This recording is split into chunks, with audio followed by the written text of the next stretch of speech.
Hello all you lovely people and welcome to another video of mine. In today's video, we're going to be talking about a very important question that we may have on our minds, especially in 2023 when there are so many budget 120 Hz televisions around.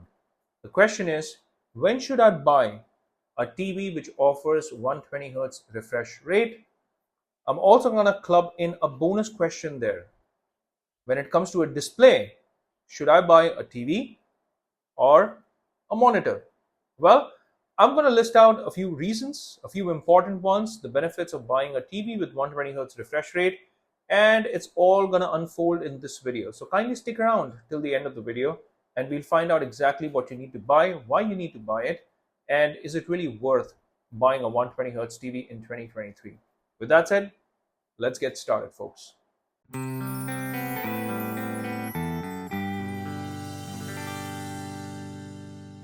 All right, so let's start off without beating around the bush. Now, the number one reason why you should get a television with 4K 120 Hz refresh rate is simply because of the fact that it offers a fantastic gaming experience. Everything looks much smoother. There's reduced motion blur. The frame rates definitely help because 120 FPS is literally twice of 60 FPS. So that's twice the goodness that you get in terms of the frame rates. Now, apart from that, there are other things as well that you may want to consider. That is budget. Of course, televisions are not as expensive as they used to be because the TV market here in India especially is very, very hot. And I'm sure the other geographies also have the same hot competitive market when it comes to TVs. So you have a lot of budget brands also offering 4K 120 Hz panels these days. Apart from that, the one most important aspect that you definitely need to keep in mind is your requirement, or rather, should I say plural, requirements. Now, what do I mean by that exactly? Now, there are a few things that you would want to keep in mind when you buy a display. Why are you buying that display? That's exactly what I mean by requirements. Is it only for gaming? Number one. Number two, are you also going to consume content on your television? Number three, are you planning to get some work done on your television as well? Now, all these 3 points are extremely important and you should keep this in mind when you're buying a display. So, moving forward in this video, I'm going to talk about all these 3 points and why it should matter to you because it will definitely help you make an informed decision. So, let's jump right into these 3 points. Okay, the first one, are you only going to be using it for gaming? The simple answer to this particular requirement is, if you're only using it for gaming, close your eyes, take your wallet out, get onto an online shopping site and just get a 120 Hz television. It's as simple as that. But let's move over to point number 2, which is you're going to be doing some gaming and you're also going to be consuming content. Well, good news for you, even better, because if you're consuming content on OTT apps like Netflix, Prime, or even watching some content on YouTube, then the bigger the screen, I would say the more immersive it is. And please note that televisions also come with more features. What do I mean by that exactly? Now, most of these TVs that come in today's date are all smart TVs. So you have these TVs with Google TV or other smart TV OSs like Tizen or LG's WebOS, or even the Vida television OS from Hisense. So they definitely have more features packed in the display for you. So from the features perspective, you get more bang for your buck, and plus it's going to be great for gaming, it's going to be great for consuming content. Third, it's going to be great from the features perspective. The last point, which was, what if you want to get some work done as well? Now, this works negatively for a television. And the reason why it works negatively for a television is, you remember how I spoke about here in India, we only have 55 and 65-inch options when it comes to a 4K 120 Hz panel. Well, picture this. You sitting in front of a 55 or 65-inch display and wanting to get things done. You have opened up folders and folders, even if you have multiple windows opened. The pain of moving your head around while you're trying to work is very distractive. Now, I understand that a big screen may be fantastic for gaming and consuming content, but that's from a distance. Now, if you want to get things done, that is, work on your PC, that is, it is pretty obvious that you will have to sit pretty close to your display because your keyboard and your mouse are going to be on your table. Now, if you can manage to get your keyboard and mouse far away from your display, if you're okay doing that, fair enough. I think you can still, or you may still be able to consider getting a TV for getting work done. But if you're sitting right next to a TV like you would in any work scenario, I would not recommend you getting a television. So that's why your requirements are extremely important, because it may be great for consuming content and for gaming, but for getting work done, I don't think it's a great option. You're better off buying a smaller monitor. Now, there are a few advantages of buying a monitor as well. Please note that a smaller screen size also packs in more pixel per inch. So the overall pixel per inch is comparatively better. So if you want to get some really, I would say, professional color grading done, monitor is the way to go. If you want a high refresh rate, because some of these monitors even come with 165, in fact 240 hertz. So if you're into professional gaming, every single hertz or every single FPS actually counts. So you're better off going with the monitor. Also note that the input lag or the response times on the monitor is always going to be better than televisions. So if you want better response time, better input lag, then monitor is the way to go. A TV is definitely more affordable, and the bigger screen size obviously gives you more immersiveness. So it's the better option, and also they're feature packed because they come with smart TV OSs, and there's a lot that you can actually do it. They even come with browsers, for God's sake. So even if you're not using a computer, if you want to get some work done through a browser, you can use a television browser by connecting a keyboard and a mouse to it. And hey, I think you're good to go if you just want to get some basic tasks done. So these are all the reasons as to why you should get a television and why you should avoid it. But what are your thoughts? Let me know in the comments section. If you think I've missed out on anything, also let me know in the comments section. If you have any questions about which TV I am using, like the Hisense U7H, that's the television that I'm using, let me know and I'll get back to you as soon as I can. And I really look forward to all the comments coming in from you, because not only is it interesting, but it also helps my channel grow. So keep them coming. Now, what I'm going to do is I'm going to leave you with some gameplay video with some commentary on it.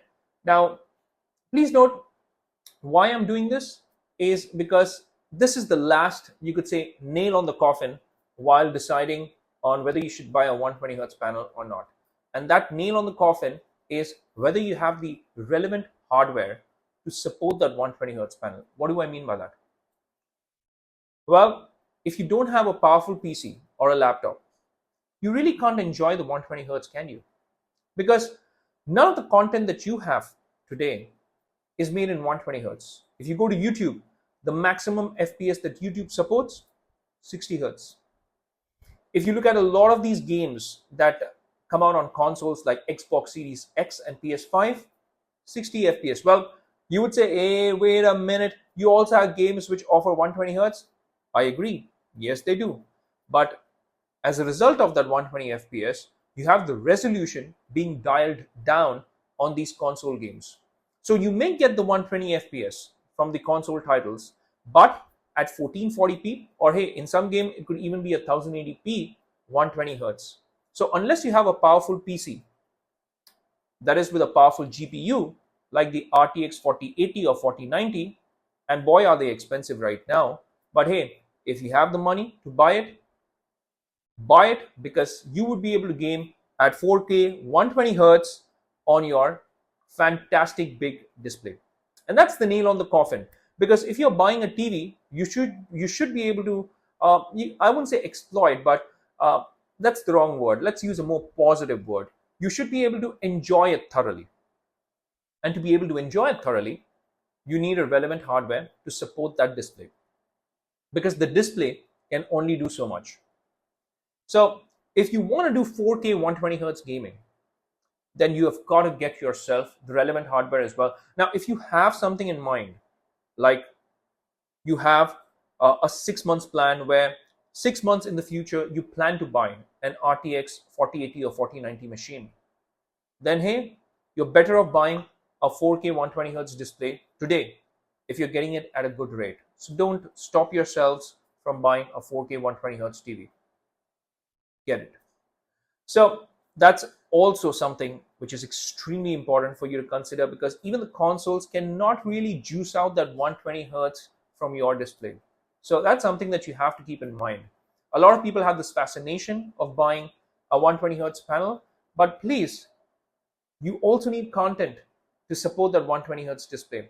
For console gaming, I think you're even good with a 4K 60 hertz panel today.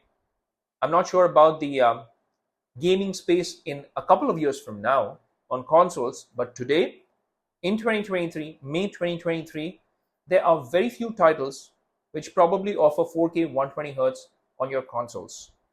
Now, with that said, I'm going to leave this video with some gaming content, because I also want to show you what kind of a difference does the 120 FPS make in gaming. Unfortunately, my laptop only supports 4K 120 hertz in the older titles, so I'll only be able to show you gameplay from my Assassin's Creed Revelations. Great game, by the way. If you do have the latest and the greatest hardware, of course you'd be able to enjoy the newer titles as well in 4K 120 FPS in its full glory. But I'm going to leave this video here, and before I go, it's my request if you could just hit that like and subscribe button, and also share this video with your friends and family members, because YouTube of late has changed its algorithm, and when you share this video, you help and support my channel, because it helps my channel grow. It helps with the YouTube algorithm as well. And like I said earlier, if you have any questions, post them in the comment section. It'd be great to read them and get back to you as soon as I can. With that said, it's not a wrap for this one, but let's head into the gameplay and take a look at Assassin's Creed Revelations gameplay very quickly, and what kind of a difference does it make, even if it increases the FPS by 10 to 15 FPS. Let's jump right into it. I'll see you in the next one. Take care, stay safe, and may God bless you all. Okay, now there's something that I want to show you very quickly, and I do want to talk about it because it makes a massive difference while you're gaming. And I know that a lot of people do enjoy gaming with high refresh rates, and that's exactly why you should get a TV with a high refresh rate. Now, I'm playing the Assassin's Creed Revelation simply because of the fact that a lot of the newer titles are not supported on my particular PC. So for your reference, I have an Asus ROG Strix G15 Advantage Edition from 2021, and this comes along with a 12GB RX 6800M. Unfortunately, it cannot support a lot of these newer titles with 120 FPS in 4K, but it can support a lot of these older titles in 120 FPS in 4K. And I'm going to show you that, exactly that, because if I head over to my settings, head over to my options and graphics, even take a look at how smoothly it's recording this particular video. Yeah, I mean, it looks buttery smooth, but take a look at this. This is the important information. Now, 3840 into 2160, 120 hertz. So I am playing this on native 4K with 120 hertz turned on, and here is a, you could say, an FPS counter. I'm not sure if it's going to be visible on the camera, but hey, if you can take a look at that, it shows 106, 108 FPS, but it does dip down to say about 70, 78. For most of it, I was getting around 78 to around 84, 85 FPS, and that is pretty good. Anything above 60 FPS, it makes a huge difference. And trust me when I say this, that even 10 to 15 FPS makes such a huge difference. That's why a lot of these gamers, they've also now started offering 45 FPS on your PlayStation 5 titles. And that's an interesting choice, because there is a difference between 30 FPS and 45 FPS, and even that 15 FPS actually makes a difference. I remember that the latest Ratchet and Clank also had that option of offering that 45 FPS option. And just look at how smooth this looks. Now, I have to admit that the frames do drop, but another advantage of taking a television with a high refresh rate is that it's most likely also going to come with FreeSync or G-Sync, which is your variable refresh rate. And with that, it helps you against any of that screen tear that happens. And if you can take a look at this game, none of that screen tearing is happening on this game. This game looks buttery smooth, and I have already played this on my Samsung AU9070, and I played this on 120 hertz but in 1080p, because my AU9070 was only capable of doing 1080p at 120 hertz. And it makes a difference. It makes, in fact, a huge difference when you are taking the resolution from 1080 to 4K. So everything looks sharper, crisper. And on my Hisense U7H, that's the television that I'm using, some of those aliasing issues that I was noticing, and the aliasing always seems to become a little more noticeable when you're playing this on a lower resolution. So let's say if you're playing this on 1080p, somehow the game looks a little more shimmery when it comes to all these trees that you see here, or if there are grass or any foliage. It does seem to have that shimmering effect. Now, when you dial the resolution up, the extra resolution also seems to be helping with the shimmering effect, and I don't seem to be having that shimmering effect on this game. And look at how smooth that looks, man. Oh man, I mean, this is a totally different experience. I've already played this game before, but to play this on this high refresh rate makes it so good. Bye bye. Oh, oopsie, here I fell down. Wow. But as you can see, the frame rate is so smooth. Oh, no.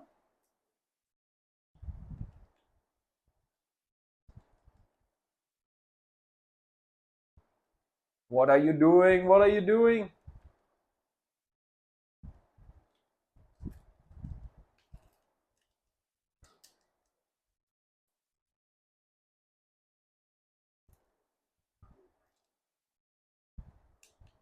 Some of these older titles, they had completely different controls. So I've, in fact, even forgotten how to play this, because I have played a lot of these newer titles like Origins, Odyssey, which happens to be my favorite Assassin's Creed game, by the way. And oopsie, oh, look at that. Ah, that's what you get. Yeah. Whoa. And that extra frame rate. Again, it makes such a huge difference. It's showing 70 FPS, 73, 72. Ooh, it makes such a big difference. Like I told you, even that 10 to 15 FPS, what a big difference it is. Let me know in the comment section as to what you feel about this gameplay. Is it looking buttery smooth to you? Now, unfortunately, YouTube only supports 60 FPS and it cannot say about offer 120 FPS. So you will only be able to take a look at this video in 60 FPS, but it should give you an idea as to how smooth this is. Man, this is smooth. Wow. Okay, I'm going to reduce distance to target.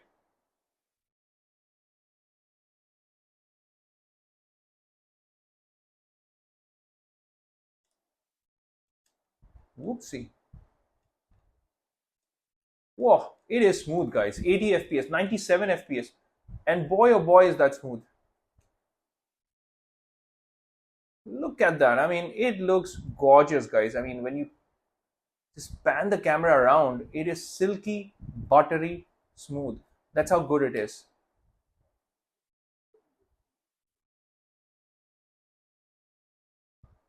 Oh, man. Again, 65 FPS, 69 FPS. Oh, wow. Look at that. Super, super smooth.